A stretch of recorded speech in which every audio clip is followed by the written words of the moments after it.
Sir শুনছেন? নতুন একটা সাপ আসছে, রাসেল ভাই সাপ। রাসেল ভাই সাপ না, রাসেল ভাইপার। আর নতুন আসছে কি, এ তো অনেক আগে থেকেই বাংলাদেশে ছিল, এখনো আছে, শুধু সংখ্যাটা আগের তুলনায় একটু বাড়ছে।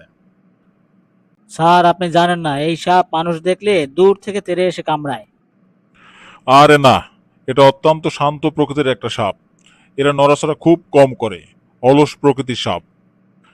এই সাপের খুব কাছে না গেলে এরা আক্রমণ করে না, এরা কখনোই তেড়ে এসে কামড়ায় না। স্যার এই সাপে কামড় দিলে সাথে সাথে মানুষ মারা যায়। ইনজেকশন দিলেও কিছুদিন পরে মানুষ মারা যায়। স্যার রাসেল ভাইপারের টিকাও এখন পর্যন্ত আবিষ্কার হয় নাই। রাসেল ভাইপারে কামড় দিলে সাথে সাথে মানুষ মারা যায় না। আর কে বলেছে রাসেল ভাইপারের অ্যান্টিভেনম নাই? দেশের প্রত্যেকটা উপজেলার স্বাস্থ্য কমপ্লেক্সে রাসেল ভাইপারের অ্যান্টিভেনম আছে। যদি রাসেল ভাইপার বা অন্য যে কোনো সাপে কামড় দেয়, দেরি না করে সাথে সাথে হসপিটালে নিয়ে যেতে হবে এবং যে সাপে কামড় দিছে তার সঠিক বর্ণনা দিতে হবে। ডাক্তার ওই সাপের অ্যান্টিভেনম দিলে কয়েকদিনের মধ্যেই সুস্থ হয়ে যাবে। স্যার তাহলে সাপে কামড় দিলে মানুষ এত মারা যাচ্ছে কেন? সাপে কামড় দিলে মানুষ আতঙ্কিত হয়ে যায়।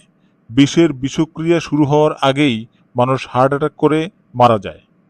সাপে কামড় দিলে নিজেকে শান্ত রাখতে হবে এবং অতি দ্রুত হাসপাতালে নিয়ে যেতে হবে।